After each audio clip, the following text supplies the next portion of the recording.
You ever notice how the most dangerous people in the room are always the quietest ones? Like, not quiet because they're shy or whatever. Quiet because they don't have to say anything. Their silence does all the heavy lifting. And everyone around them? They just know. It's this unspoken thing, you know what I'm saying? You walk into a space and you can feel it. Who runs it, who's untouchable, who you don't look at for too long. That's the thing nobody really talks about. Power isn't loud. It doesn't announce itself. It just sits there breathing, watching. And the second you forget that, the second you think maybe the rules don't apply to you or maybe you can get away with just one small move, that's when everything changes. I'm not talking about some movie villain with a scar and a cape. I'm talking about real life. The kind of power that exists in offices, in schools, in families, in communities. The kind that doesn't need to threaten you because it already owns the room. You've seen it. You felt it. Maybe you've even been crushed by it. And here's the wild part. Everyone just goes along with it. Like, you could have 30 people in a room and 29 of them are thinking the exact same thing. This isn't right. But nobody says it. Nobody moves. Because the cost of speaking up? It's not just losing your job or your reputation. It's losing your place, your safety, your entire world sometimes. So people stay small. They stay invisible. They learn the invisible rules faster than they learn their own names. Don't make eye contact. Don't ask questions. Don't stand out. Just survive. But then, every once in a while, someone doesn't get the memo. Or maybe they do get it and they just don't care anymore. Maybe something inside them snaps. Maybe they're tired of shrinking. Maybe they just can't watch it happen one more time without doing something. And in that moment, that single, irreversible moment, they do the thing everyone else has been too scared to do. They speak. They move. They stand. And the whole room holds its breath. Because now the power has to respond. And when power gets challenged, especially in front of witnesses, it doesn't just let it slide. It can't. The entire system depends on nobody ever breaking the silence. So what happens next isn't just about one person. It's about every person who's ever thought about stepping out of line. You ever been in a moment like that? Where you knew something was about to go down and you couldn't look away? Where you felt your chest tighten and your palms sweat because you just knew, someone was about to pay a price. That's where we are right now. Stick with me because what you're about to see isn't some Hollywood script. It's the anatomy of a moment most people only experience once in their lives, if they're unlucky. It's about what happens when someone who's supposed to stay silent refuses to, and what it costs them, and what it costs everyone watching. Because here's the truth nobody wants to admit. The people who break the silence don't always win. A lot of times they lose everything. But sometimes, just sometimes, their loss changes the rules for everyone else. So yeah, everyone in that room knew the rules. You don't speak to people like him, unless you're ready to disappear. And she spoke anyway. Now before we go any further, real quick, if stories like this hit you different, if you're the type of person who actually cares about moments that shift the balance, then do me a solid and hit that like button. Seriously. It tells the algorithm that this kind of content matters, that we're not just here for clickbait and surface level stuff. We're here for the real thing. And if you want more of this, more breakdowns of moments where people chose courage over comfort, where the invisible became visible, then subscribe. Because I'm building something here. A space where we don't look away. Where we examine the uncomfortable truths that most people would rather ignore. You being here watching this, engaging with it? That's what keeps this alive. That's what tells me you're ready for what comes next. Alright, back to the room. So let's paint the picture. This wasn't some boardroom with glass walls and expensive coffee. This was the kind of place where the air itself felt heavy. You know that feeling? When you walk into a room and your body just knows something's off before your brain catches up. That's what this was. She'd been there for months, maybe longer. Long enough to learn the rhythm. Long enough to understand that there were people you could talk to, and people you couldn't. People you could look at, and people whose gaze you avoided like your life depended on it. Because in a way it did. She wasn't important. Not in the way that mattered there, anyway. She was the kind of person who existed in the margins. The one who showed up on time, did the work, kept her head down. Invisible by design. And that's how she survived. Because in spaces like that, survival isn't about standing out. It's about blending in so well that you become part of the furniture. Wallpaper. Background noise. There were rules. Unspoken but crystal clear. You didn't interrupt him when he was talking. You didn't question his decisions. You definitely didn't challenge his authority. And you sure as hell didn't speak to him unless he spoke to you first. That was the invisible contract everyone signed the second they walked through that door. Break it and you were done. Not fired, necessarily. but marked. And once you were marked, it was only a matter of time. She understood this. She wasn't naive. She'd watched it happen to others. The guy who asked one too many questions during a meeting. The woman who politely corrected a mistake in front of the team. They didn't last long. One by one they disappeared. Not dramatically. Not with some explosive confrontation. Just quietly. Gradually. Until one day you realized you hadn't seen them in weeks and nobody mentioned it. So she stayed small. She perfected the art of being present without being seen. She learned to read the room faster than she read emails. She developed a sixth sense for when to speak and when to stay silent. And most of the time the answer was silence. But here's the thing about staying silent for too long. It changes you. It rewires something deep inside. You start to forget what your own voice sounds like. You start to believe that maybe the rules are there for a reason. That maybe you really don't deserve to take up space.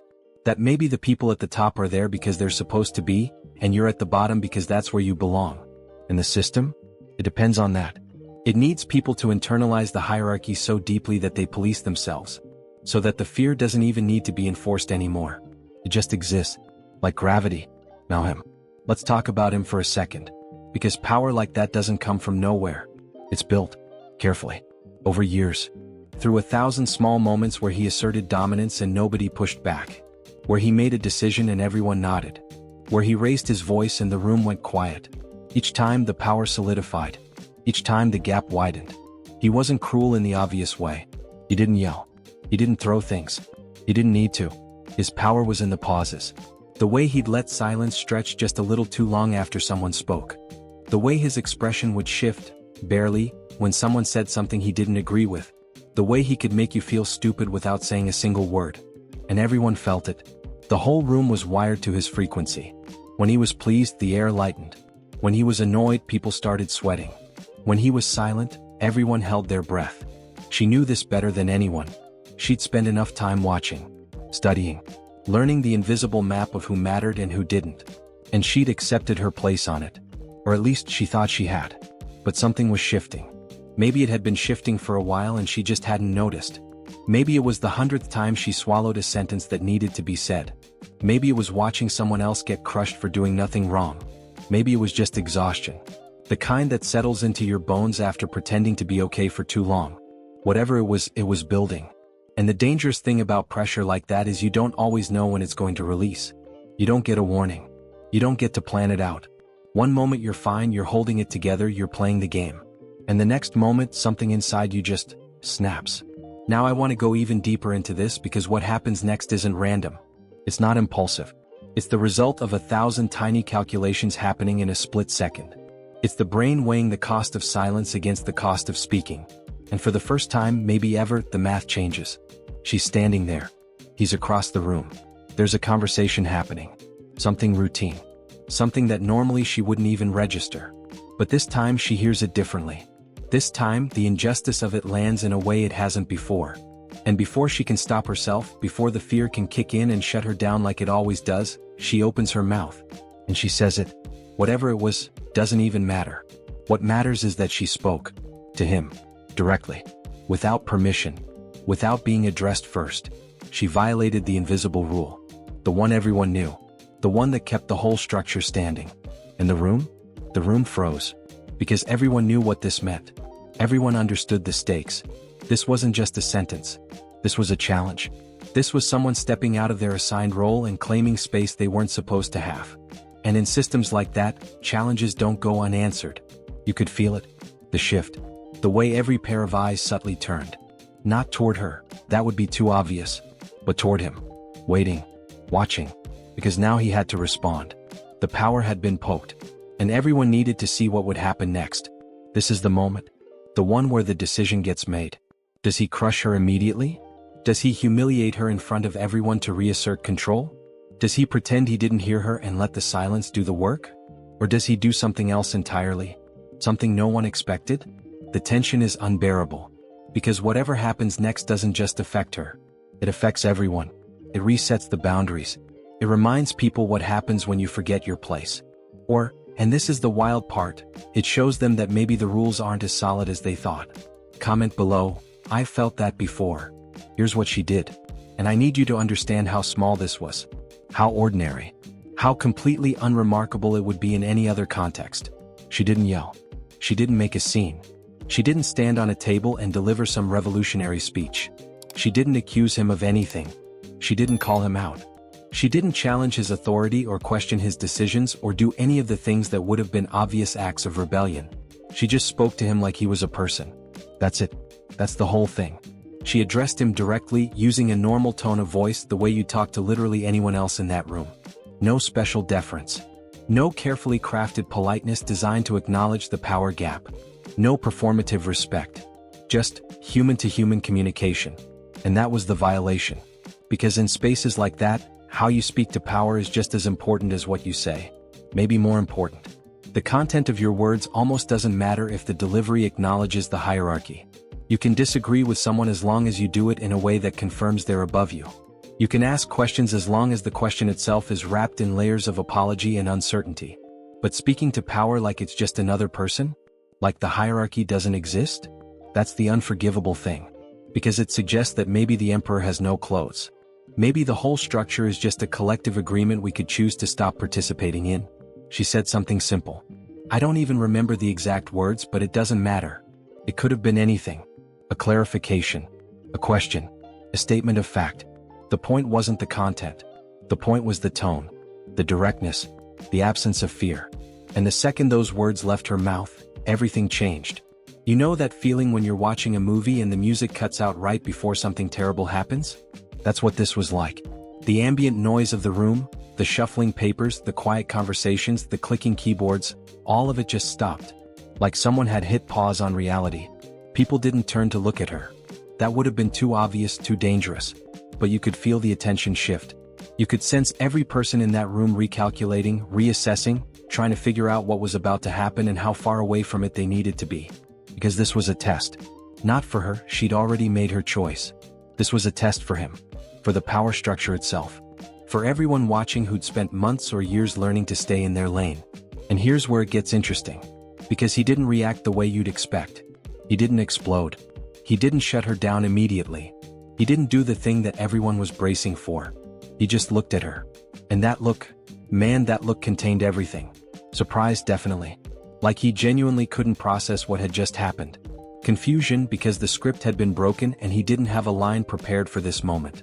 Calculation because he was trying to figure out how to respond in a way that maintained control without looking rattled. But underneath all of that, something else. Something nobody expected to see.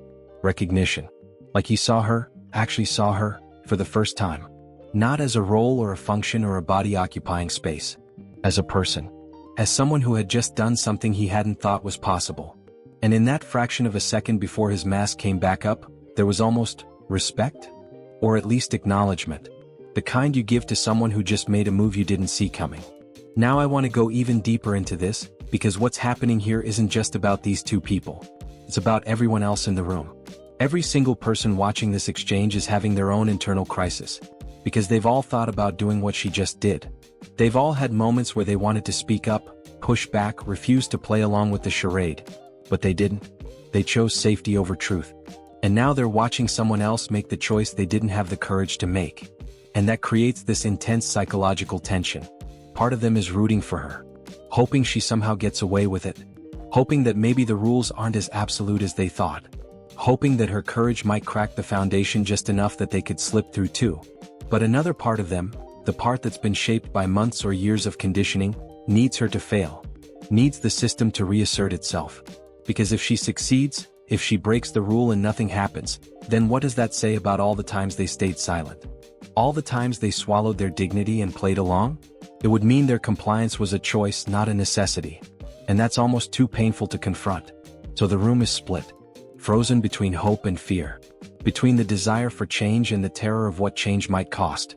And she's standing there, having just crossed a line she can't uncross, waiting to find out which version of reality she's living in. The one where speaking truth to power is possible, or the one where it gets you destroyed. The silence stretches. Every second feels like an hour. He's still looking at her. She's looking back. Not defiantly, that's the key thing. She's not trying to stare him down or prove anything. She's just present. Just there. Just existing as a full human being in a space that had trained her to be half of one. And that's when you realize something crucial. This wasn't a mistake. This wasn't some impulsive moment of anger or frustration. This was a decision. A conscious choice made by someone who had counted the cost and decided it was worth paying.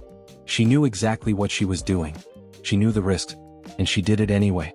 That's the transformation we're witnessing. Not some dramatic external change, but an internal shift that's been building for who knows how long. The decision to stop participating in her own diminishment. To stop treating someone else's power as more real than her own humanity. To stop letting fear make her choices for her.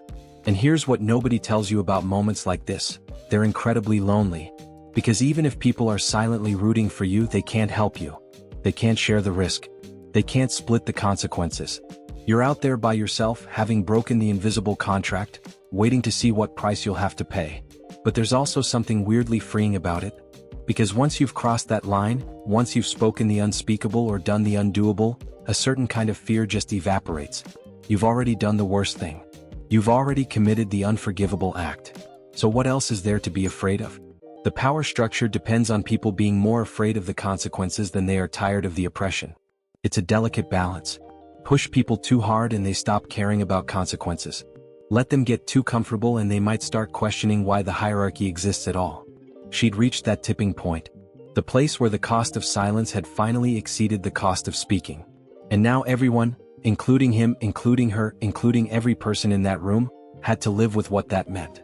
If this is hitting you in a specific way, if you've ever been in a situation where you had to choose between staying safe and staying true to yourself, drop a comment and tell me about it. Seriously. Because these stories matter. Your experience matters. And the more we share these moments with each other, the more we realize we're not alone in this. The algorithm shows this video to more people when you engage, which means more people get to see that there's a whole community of folks who understand this tension, who've lived it, who are trying to figure out how to navigate it. So yeah, leave a comment. Tell me what part of this resonated with you. Tell me about your own moment of decision. Your voice here literally helps this reach someone who needs to hear it today. The question now, the one hanging in the air like smoke, is what he's going to do next. Because his response doesn't just determine her fate. It resets the boundaries for everyone. It answers the question that's been silently asked. Is change possible, or is the system stronger than any individual act of courage? Write this down. I would have done the same. So here's what happened in the seconds after. And I mean literally seconds because time moves differently in moments like this. What feels like 10 minutes to the people living it is maybe 15-20 seconds in real time. But in those seconds, everything that matters gets decided. First there's him. He's still holding that look. Still processing. And you can see it, the micro-expressions flickering across his face faster than he can control them. There's that initial shock, the one that breaks through before the professional mask can reassemble itself. Then confusion because this situation isn't in the playbook. Then something darker. Not anger exactly, but something colder. The realization that a boundary has been crossed and now a decision has to be made about what that means. But here's the thing, and this is where it gets really interesting, he doesn't jump to punishment. He doesn't go straight to the response everyone's expecting. Instead he pauses, and in that pause something shifts. You can almost see him recalculating. Not just his response to her, but his entire understanding of the situation, of the room, of himself. Because nobody had ever just talked to him like that before. At least not in that environment. Not in that context. And the shock of it, the pure unexpectedness, created this tiny crack in the armor. This momentary glimpse of the actual human being underneath all the constructed authority. Now let's talk about everyone else. Because their reactions tell you everything about how power actually works in spaces like this. The people closest to him, his inner circle, the ones who benefit most from the existing structure, they're immediately scanning for threats. Not physical threats but social ones. They're trying to assess how this disruption affects their position. Should they step in? Should they say something to reassert the hierarchy? Should they distance themselves from her before the inevitable consequences come down? You can see it in their body language. The slight lean away. The careful neutrality of their expressions. The way they suddenly become very interested in whatever's on their screens. Then there's the middle tier. The people who are neither close to power nor completely powerless. They're frozen in this weird state of suspended animation. Part of them wants to help, wants to say something, wants to somehow signal that they support what she did. But they can't. The cost is too high. So they just sit there, drowning in their own paralysis, hating themselves a little bit for not being braver but also knowing that survival sometimes requires cowardice. And then there's the people at the bottom. The ones in positions similar to hers. They're having the most complex reaction of all. Because they're seeing their own possibility reflected back at them. She can speak, maybe they can too. If the rules can be broken, maybe they're not as solid as they seem. But that possibility is terrifying because it comes with responsibility. Once you know the cage door is unlocked, staying inside becomes a choice. And choices come with accountability. The collective fear in that room is almost physical. You could probably measure it if you had the right equipment. Elevated heart rates, shallow breathing, the subtle release of stress hormones. Everyone's nervous system is screaming danger, even though nothing violent is happening. Even though on the surface this is just two people looking at each other. But the violence isn't physical. It's structural. It's the violence of uncertainty. Of not knowing which version of reality you're living in anymore. Of watching the social contract get renegotiated in real time without knowing what the new terms will be. Now I want to go even deeper into this, because something else is happening that nobody's quite ready to acknowledge yet. The longer the silence stretches, the more the power dynamic starts to shift in ways that can't be undone. See, authority depends on momentum. On the appearance of inevitability. On everyone agreeing to treat the hierarchy as natural and unchangeable. But the moment someone breaks that agreement and doesn't immediately get crushed for it, the illusion starts to crack. Not for everyone, not all at once, but enough. Enough for doubt to creep in. And he can feel it. You can tell. Because his expression is changing again. The calculation is becoming more desperate. He knows he needs to respond, but he also knows that whatever he does next will be interpreted through a completely different lens than it would have been 5 minutes ago. If he comes down too hard, he looks threatened. If he lets it go, he looks weak. If he tries to laugh it off, he looks insecure. There's no clean path forward. This is the moment where power reveals its true nature. It's not actually solid. It's not actually inevitable. It's a performance that only works as long as everyone agrees to keep performing it. And she just stopped performing. She just opted out of the script. And now everyone's watching to see if the show can continue without her. And here's what nobody wants to admit. For the first time, maybe ever in that space, he wasn't being feared. He was being seen. Actually seen. As a person who had built an identity around being untouchable and was now discovering that untouchability is just a story we tell ourselves. As someone who had confused respect with fear for so long that he'd forgotten there was a difference. As a human being who had maybe once been vulnerable and real before the armor went on, before the power became the only identity that mattered. That's the revelation happening in real time. Not just for the room but for him. The invisible becoming visible works both ways. She saw him clearly and in doing so forced him to see himself. Not the role, not the position, not the carefully constructed persona. The actual person underneath all of that. And man, that's uncomfortable. That's the kind of discomfort that changes things permanently. Because once you've been truly seen, once someone has looked past all your defenses and acknowledged your basic humanity, you can't fully go back to pretending you're a god. You can try. You can rebuild the walls. But you'll always know they're just walls. Just performance. Just a choice you're making to hide. This is why small acts of courage are so dangerous to oppressive systems. Not because they're dramatic or revolutionary in the obvious sense, but because they introduce truth into environments that run on agreed-upon fictions. And truth is corrosive. It eats away at foundations. It makes people question things they'd previously accepted as natural law. The other people in the room are starting to understand this too, even if they can't articulate it yet. They're watching this interaction and realizing that the Emperor really doesn't have clothes. That the thing they've been terrified of all this time is just another person who happens to be in a position of authority. Not better. Not more deserving. Not fundamentally different. Just positioned differently in an arbitrary hierarchy that could theoretically be reorganized. That understanding is spreading through the room like a silent contagion. You can see it in the subtle shifts. The way someone's shoulders relax just a fraction. The way another person makes eye contact with someone else for the first time in weeks. The way the suffocating atmosphere starts to thin out, just barely, just enough to take a slightly deeper breath. But it's still dangerous. Because the system hasn't fallen. The hierarchy is still technically intact. And cornered power is the most dangerous kind. When the illusion starts to crack, when people start opting out of the performance, that's when things can go either way. Either the structure adapts and becomes something more human, or it doubles down and becomes more brutal in an attempt to reassert control through force rather than consent. Everyone's waiting to see which direction this goes.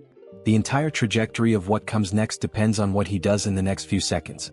And he knows it. The weight of that knowledge is visible on his face. The burden of having to choose between ego and evolution. Between punishing honesty and rewarding courage. between being the villain in someone else's transformation story or being part of his own. The tension is unbearable because the stakes are so much higher than just these two people.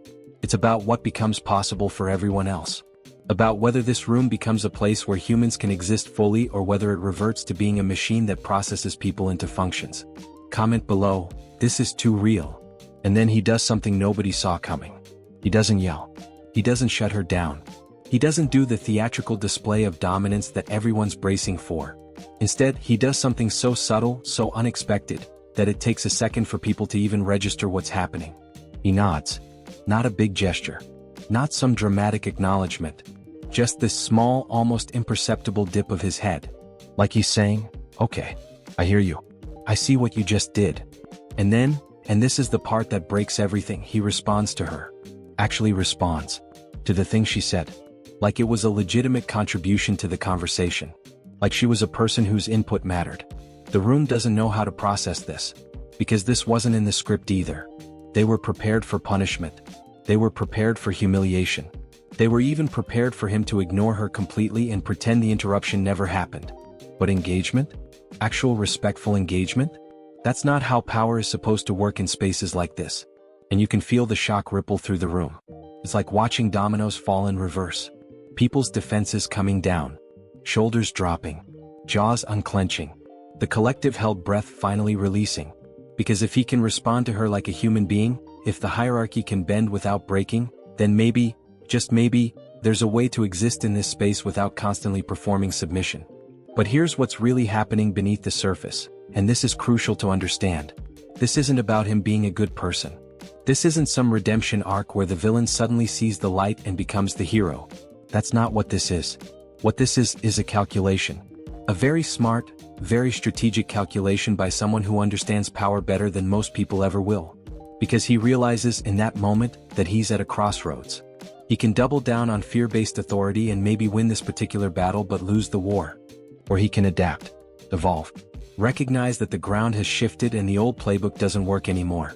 See, the thing about power built on fear is that it's incredibly fragile.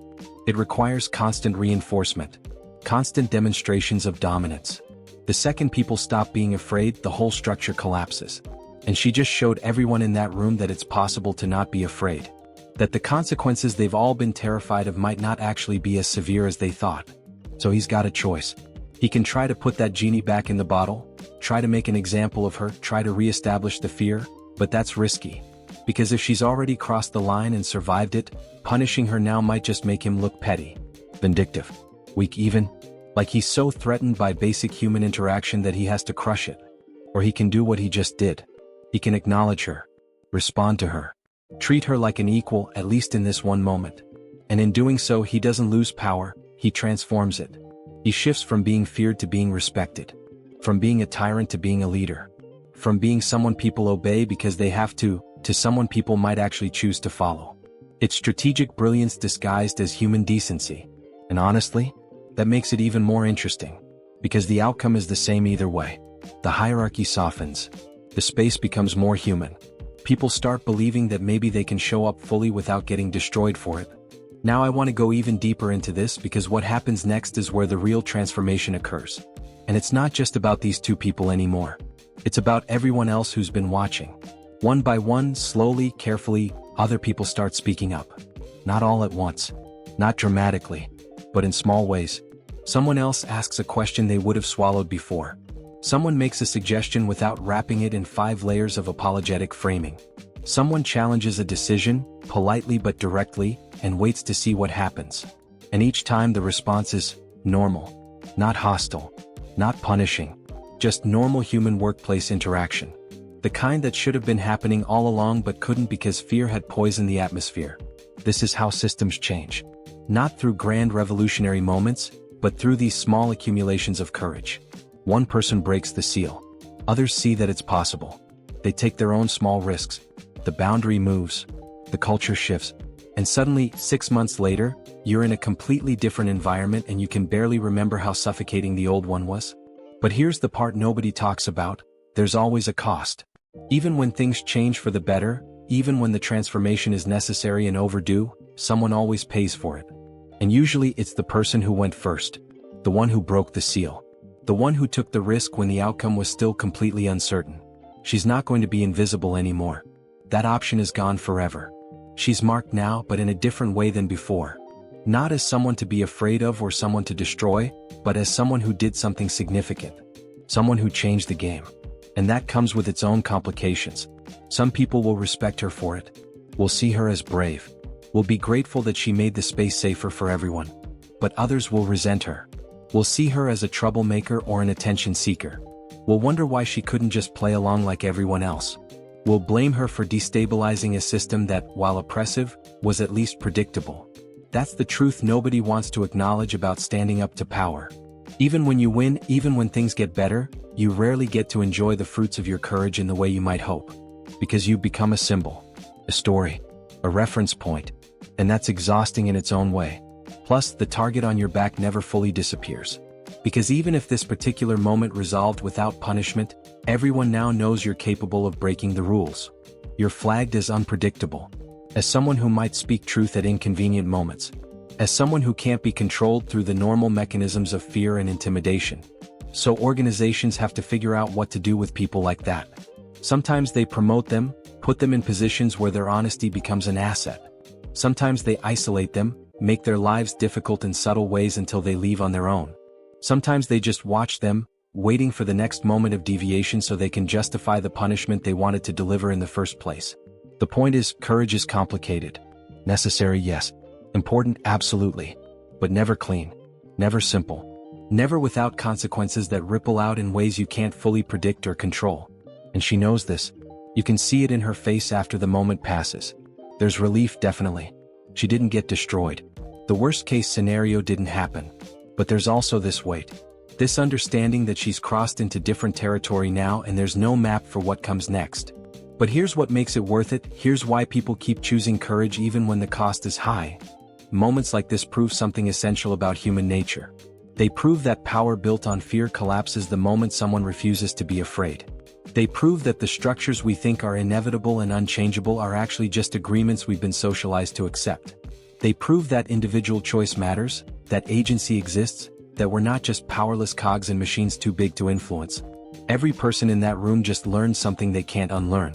They learned that the emperor has no clothes. That the wizard is just a person behind a curtain. That the scary thing isn't actually as scary as they'd been led to believe. And that knowledge is dangerous to every oppressive system that's ever existed. Because once people know they have power, once they understand that compliance is a choice and not a requirement, the whole game changes. You can't rule through fear anymore. You have to actually earn legitimacy. You have to actually be worth following. You have to actually create conditions where people want to participate rather than just feel trapped into it. That's the real revolution happening here. Not in the big dramatic moment, but in the quiet realization spreading through that room like dawn breaking. The understanding that things could be different. That they don't have to accept conditions that diminish their humanity. That speaking up is possible and sometimes, maybe more often than we think, it actually works. This is what every authoritarian system fears most. Not violence. Not organized resistance. But the simple, radical act of people remembering that they're human beings with dignity and worth and the right to take up space. Because once that memory activates, once that sense of self-worth returns, no amount of fear can fully suppress it again. Write this down, courage has a price. Look, if you made it all the way here, you're not just watching content. You're part of something. You're part of a conversation about what it means to show up fully in spaces that ask us to shrink. About the cost of courage and why we pay it anyway. About how power actually works when you strip away all the mythology.